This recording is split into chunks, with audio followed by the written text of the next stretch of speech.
नमस्कार, स्वागत है आप सभी का न्यूज़ 18 के डिजिटल प्लेटफॉर्म पर। मैं हूं आपके साथ आपकी होस्ट चित्रा शर्मा। विश्व में अब युद्ध जिस तरीके से चल रहा है उससे ये तो कह पाना आसान होगा, मुश्किल नहीं है कि अब तीसरे वर्ल्ड वॉर की तरफ हम अग्रसर हो रहे हैं, क्योंकि जिस तरीके से ईरान और इजराइल के बीच युद्ध जारी है इससे तो ये आसार लग रहे हैं कि अब तीसरा विश्व युद्ध किसी भी वक्त शुरू हो सकता है। और अब इस युद्ध ने एक नया मोड़ ले लिया है।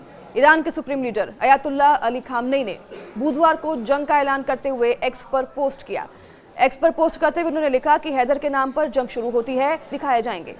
उनके इस पोस्ट के बाद ईरान ने इजराइल के विभिन्न शहरों पर 25 मिसाइलें भी दाग दी। अब ईरान ने जब ये हमला किया तो आपको क्या लगता है इजराइल शांत रहेगा, इजराइल चुप बैठेगा? जी नहीं, इजराइल ने भी जवाबी हमला किया और जवाबी हमले में इजराइल ने ताबड़तोड़ हमले ईरान पर कर दिए। इसके बाद ईरान ने भी इजराइल की ओर फतह मिसाइलें दाग दी, यानी कि युद्ध पूरी तरीके से दोनों तरफ से शुरू हो चुका है। इधर अमेरिका ने यरूशलेम में 3 दिनों के लिए अपना दूतावास बंद कर दिया है। अमेरिकी राष्ट्रपति ने कहा है कि हमें पता है कि खामनेई कहां छिपा हुआ है। ट्रंप लगातार ईरान को ये चेतावनी दे रहे हैं कि तुम कहां भी छुपे हो खामनेई, सामने आ जाओ, क्योंकि ईरान के एयर स्पेस पर अमेरिका का पूरी तरीके से कंट्रोल है। अब ट्रंप का इस युद्ध को लेकर अगला कदम क्या होगा, इस पर सबकी निगाहें टिकी हुई हैं। युद्ध से जुड़े कुछ ऐसे पॉइंटर्स हैं जिसके बारे में आपको जानकारी होनी चाहिए, जो मैं आपको अभी बताने वाली हूँ। अमेरिका से अपने 30 फाइटर प्लेन यूरोप की ओर से रवाना कर दिया गया है। इनका लक्ष्य पश्चिम एशिया है। इसी बीच ट्रंप की धमकियों से बेपरवाह ईरान के सुप्रीम लीडर अली खामनेई ने कहा कि इजराइल पर अब कोई भी रहम नहीं किया जाएगा। दूसरा पॉइंट, ईरान पर इजरायली हमलों में 585 लोग मारे गए हैं और 1326 अन्य लोग घायल हुए हैं। तीसरा, ईरान के मुताबिक उसकी फतह मिसाइलें एक हाइपरसोनिक मिसाइल है जो मेक 5 या फिर ध्वनि की गति से 5 गुना करीब 3800 मील प्रति किलोमीटर घंटे की रफ्तार से 6100 किलोमीटर प्रति घंटे की रफ्तार से ये चलती है। इसकी स्पीड से ये चलती है और इसका निशाना भेदने में सक्षम है, ईरान ने यह दावा किया है। वहीं आपको बता दें कि इजरायली सेना के प्रवक्ता ने बुधवार को बताया है कि अब इजराइल की तरफ से ऑपरेशन राइजिंग लॉयन को अंजाम दिया जा रहा है और इजराइल ईरान की परमाणु बैलिस्टिक और कमांड क्षमताओं पर गहरी चोट पहुंचाने की तैयारी में है। उन्होंने ये भी कहा है कि सैन्य ठिकानों पर निशाना इजराइल लगातार ईरान पर साध रहा है। इधर ईरान के रिवॉल्यूशनरी गार्ड कॉर्प्स ने कहा है कि इजराइल पर हुए हालिया हमले के दौरान हाइपरसोनिक मिसाइलों का इस्तेमाल किया गया है और उन्होंने ऑपरेशन ऑनेस्ट को शुरू कर दिया है। तो वहीं आपको बता दूं कि बयान जो दिया गया है ईरान में, उसमें ये भी दावा किया गया है कि ईरान ने इजराइल के आसमान पर पूरा नियंत्रण हासिल कर लिया है। तो वहीं ईरान के इस्लामिक रिवॉल्यूशनरी गार्ड कॉर्प्स ने तेल अवीव के एक हिस्से को खाली करने की चेतावनी जारी कर दी है। इस चेतावनी में बता दें आपको कि हिंदू लोग भी हैं जो कि हिंदुस्तान के लोग हैं, उनको भी अपील की जा रही है कि आप भी अपने देश और वतन वापस लौटें।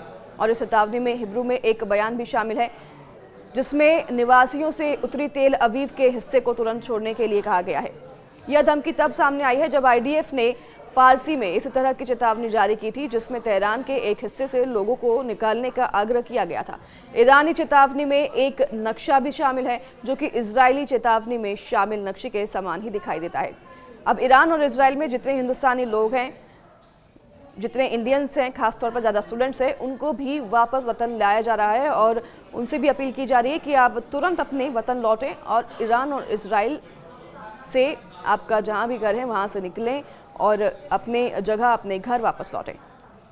तो वहीं अमेरिका के जो राष्ट्रपति है डोनाल्ड ट्रंप, उन्होंने भी ये संकेत दे दिए हैं कि अमेरिका ईरान के न्यूक्लियर प्लांट पर हमला कर सकता है। भारत में भी आपको बता दें कि ईरान के दूतावास ने बुधवार को international atomic energy agency IAEA जो है, उनके डायरेक्टर जनरल राफेल ग्रॉसी को इनका भी एक बयान साझा किया है और इस बयान में कहा गया है कि ईरान परमाणु हथियार बनाने की कोशिश कर रहा है। इसका कोई सबूत अभी तक फिलहाल सामने नहीं आया है। दूतावास ने एक्स पर यह पोस्ट करते हुए ग्रॉसो के हवाले से ये कहा है कि हमारी रिपोर्ट में यह बताया गया है कि हमारे पास इस बात का कोई सबूत नहीं है कि ईरान परमाणु हथियार बनाने की दिशा में कोई व्यवस्थित प्रयास कर रहा है। वहीं ईरानी प्रेस टीवी द्वारा ये भी साझा किया गया है कि ईरान अभी फिलहाल जो है पोस्ट में जो दिखाया गया उसके हिसाब से ये ग्रॉसो ने दोहराया है कि उनके पास इस बात का कोई सबूत नहीं है कि ईरान परमाणु हथियार बनाने की दिशा में कोई व्यवस्थित प्रयास कर रहा है।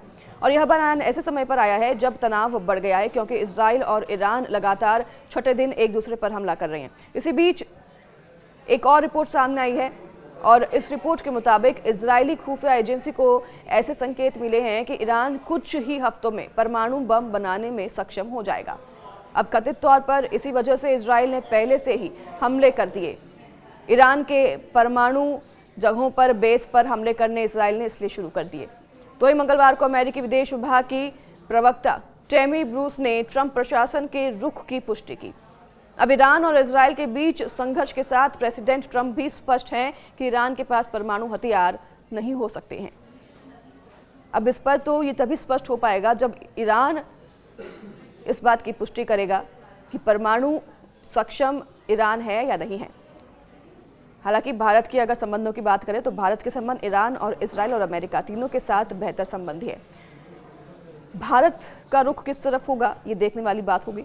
फिलहाल ये युद्ध जारी है और इस युद्ध में कभी भी किसी भी वक्त कुछ भी हो सकता है।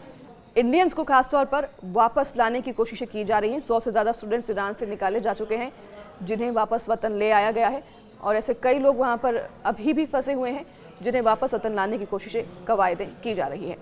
हर एक अपडेट के लिए आप जुड़े रहिए न्यूज़ 18 के साथ। हम आप तक यूं ही हर पल की अपडेट पहुंचाते रहेंगे। अगर आपके कोई सवाल है तो आप कमेंट्स में ज़रूर लिखिए।